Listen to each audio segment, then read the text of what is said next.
everyone. Kalimera, Efristopoli, ATHEX Group. This is a fantastic event. So today, we've heard a lot about resilience, sustainability, reporting requirements, compliance. Let's talk about the business case. So this is the Gartner hypercycle, really about maturity of products, adoption, and basically a cycle along, let's say, product development. This is an illustrative example of how we can look at it for the sustainability markets. We obviously saw COP21 with Paris being a significant market excitement towards sustainability. We're seeing annual reports with ESG, ambitious CEO commitments. Maybe then we see the anti-woke movement. We see a bit of scaling back on sustainability. But where I think we are today, and this is what a lot of the conversation we've had, and this is what we want to talk about today, is the sustainability business case, really looking at the link between business and sustainability. This is also what was mentioned earlier, the idea that we're also looking to expand access to wider capital markets, receive funding for indirect investment, enable the benchmarking to peers, looking at different, basically how the disclosures are going to be used. So here we have done a survey with about 500 CFOs. What are we looking to prioritize?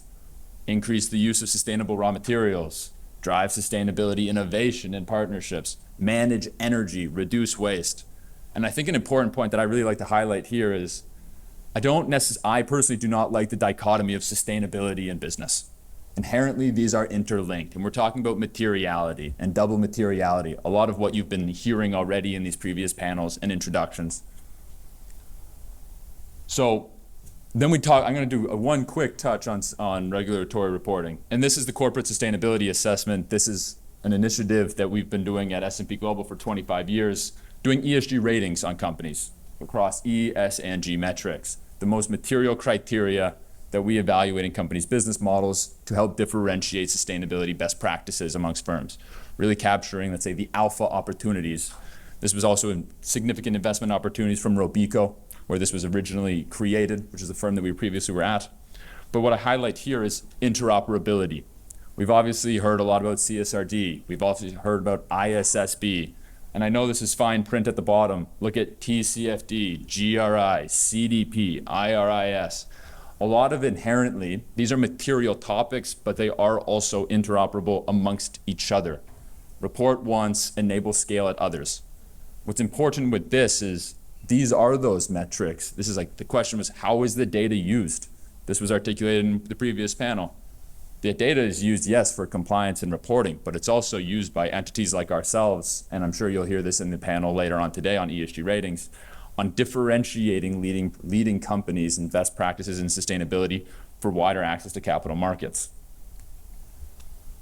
This is a slide I'm sure everyone has seen so often. This is the World Economic Forum Global Risk Report.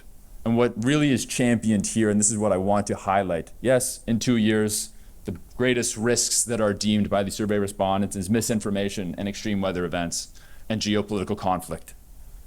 10-year risks, top 4 are green. This is environmental impacts. This is extreme weather events, biodiversity loss and ecosystem collapse, similar to what Sean Kidney was referring to earlier.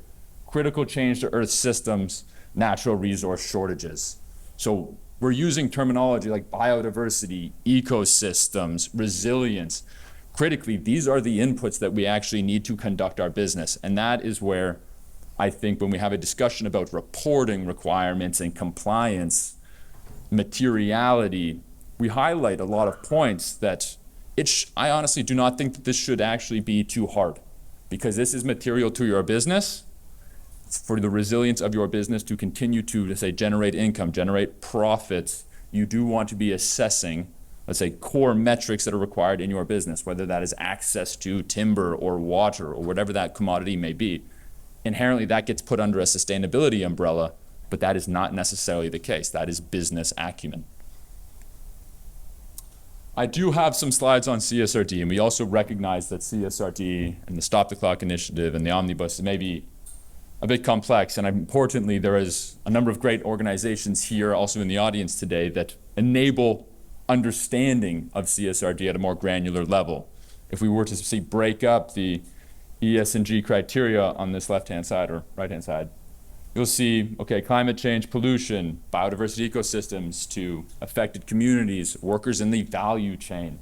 These can be broken into subtopics, subtopics, and also then identifying the actual data points, understanding the impacts, risks, and opportunities. A lot of this research has been conducted by many organizations in the audience today, ourselves included. Here we're looking at climate change adaptation. Okay, well that's looking at the destruction of physical infrastructure due to extreme weather events. Flooding, wildfires. Of course, if you think immediately of wildfires and flooding and extreme weather events, you think insurance and the insurability likelihood of your asset. So something that I will absolutely address shortly. We're also looking at deforestation. Deforestation reduces, let's say, soil integrity, which may facilitate landslides. I'm coming from Switzerland. We had a significant landslide that decimated an entire village in Switzerland. We had predicted, not I, the government had predicted that there was going to be landslide risk in this location, evacuated the entire town, no lives were lost. Importantly, this is also critical when you evaluate where you're going to put a new asset, build a new building, or work with a new supplier that may have a single facility that is coming from a specific location that may be in water stress or under landslide risk. Inherently, again, material to the business case, not a sustainability argument. So here, similar point that I was just trying to make. We don't need to spend too much time on this, but this is what I want to start highlighting. Let's start talking about some statistics and why sustainability matters. Let's look at human capital and talent. And I think this is probably, beyond physical risks and extreme weather events, one of the easier topics to understand the materiality. This is us, this is our talent, this is investments in human capital management. So you see, okay, increased employee satisfaction, engagement, and well-being. Okay, well, happy employees, this is increased capacity to innovate. You're going to see lower absentee rate, lower employee turnover rate. We all know it's much more expensive to hire an employee than it is to maintain an employee. So there's inherently a business cost to that. You want to keep your you don't want to reduce your voluntary turnover. You don't want your employees calling in sick unless they genuinely are. So we're going to say increased productivity, reduced recruitment costs, reduced training costs. This has direct impacts on your operating margins and your higher revenue opportunities. Then let's look at the physical risks. So here, okay, we'll look at coastal flooding. So obviously we say extreme weather events. What's the impact of extreme weather events? What's the impact of water? What's the impact of heat or extreme heat or drought? So we use an asset type. We can use a high-rise office. Hypothetically, we could use this for any asset type, data center to, say, apple orchard. All will have different impacts or intensities of the impact depending on the asset that you're looking at. And this is importantly that we also conduct this analysis. So high-rise office has a coastal flood. You have the cleanup costs, you've got the repair costs, impact on your rental income, and foundation damage. So the top two, we're increasing expenses. Rental income loss inherently is going to be a decrease in revenue. Foundation damage effectively impairs the asset, maybe increases your insurance premiums, even if that asset is actually insurable to date. Given that many of these are, let's say, think Florida, I know it's a bad example, but a lot of these assets are no longer insurable due to extreme weather events. So that reduces the book value of your asset, also reduces your net income. So this is looking at the S&P Global 1200. There is a bias to very large companies here, but we're seeing that these companies face up to $1.2 trillion in annual physical risk costs. So here, this is a middle of the road scenario, not an optimistic scenario, not a pessimistic scenario, just we're going to warm the world by 2.7 degrees by 2100. So what do we see? We see extreme heat, we see water stress, and we see drought. These are global. This is similar to what Sean Kidney was articulating earlier. This is alarming for a lot of the businesses, particularly also some of those that are operating in Greece. So let's look some particulars. Where is this going to be affected? We're looking at utilities, we're looking at energy, communication services exposed to this primary part of the extreme, let's say, weather events or impacts from physical risks.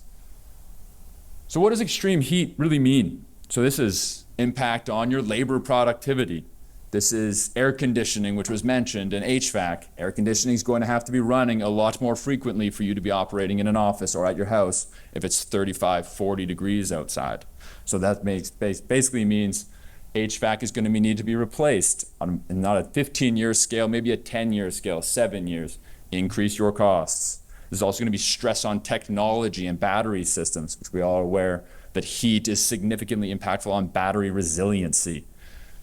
And I have actually an anecdotal evidence example. So from Zurich, where I'm based, in our office, we rely on the local river to cool our building during the summers. The river was too hot, therefore, and that's unfortunate, therefore our cooling system in Zurich did not work for our office. So we were sitting there in 32-degree weather, in 32 degrees inside, sitting in suits, I'm sweating. I admit I was not as productive as I otherwise would be in a more cooler environment.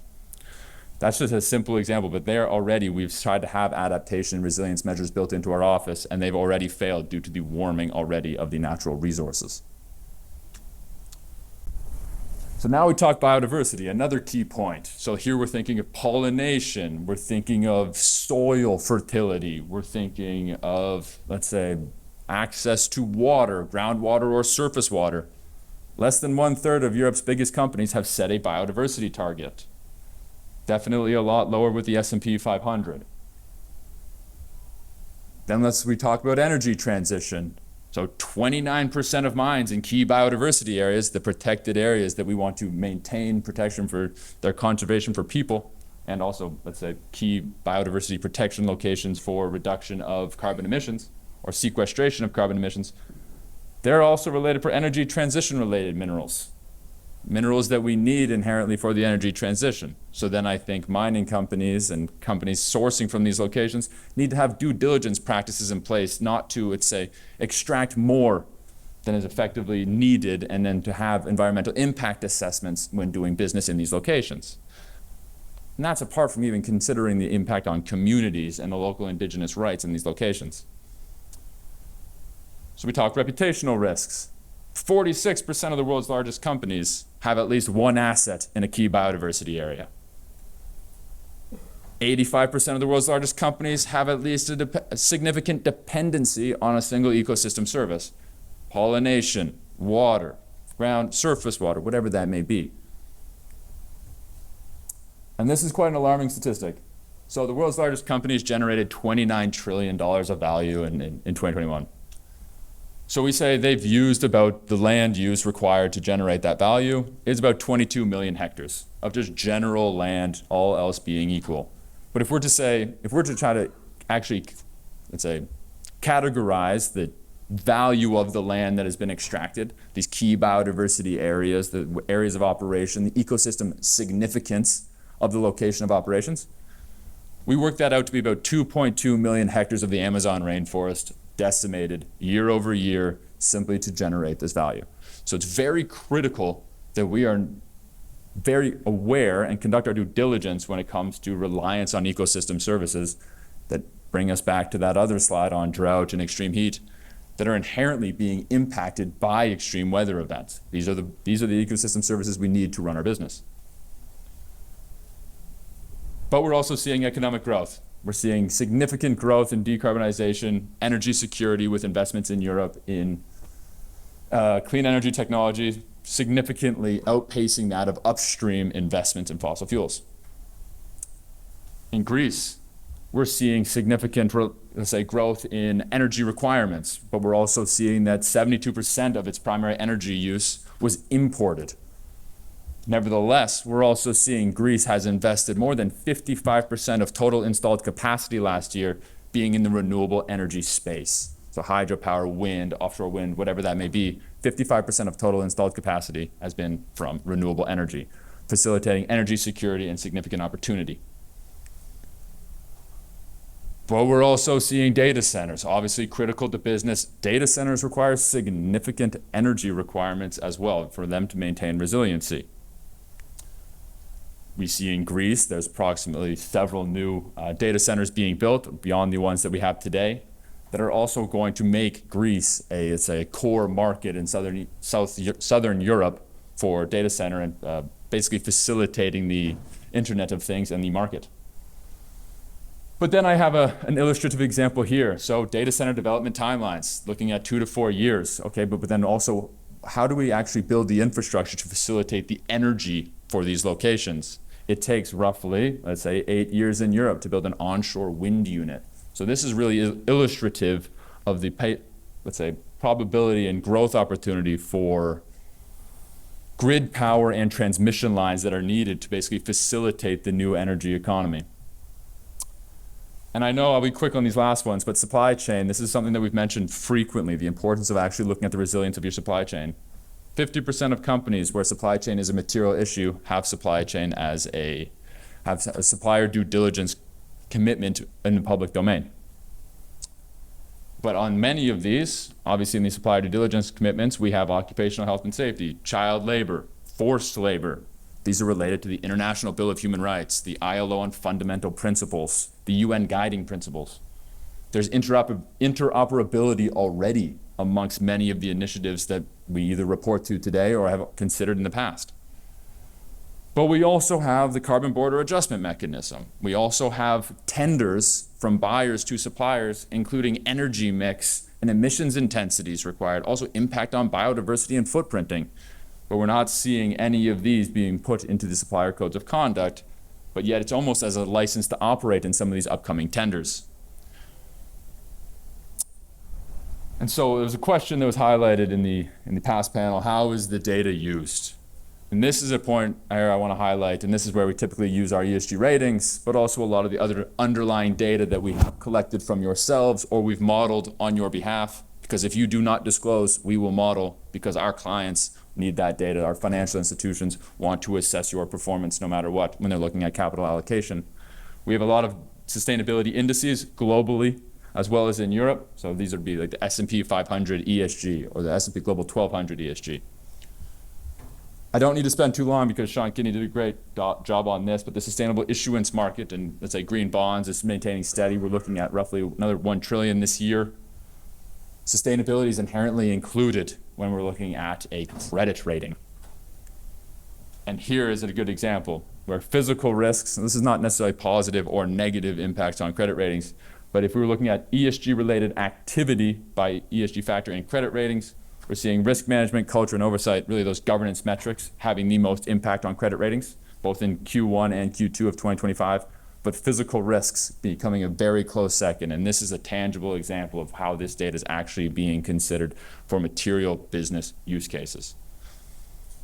So really what I want to highlight at the very, very end, I don't think it's the regulation that forces us to adapt. It's really the opportunity and competitiveness. And this is where this competitive advantage increases. It's no longer compliance. We are beyond compliance. We want to be articulating the value of sustainability and societal impact and the integration into business. On that note, thank you very much, everyone, and please ask me any questions later.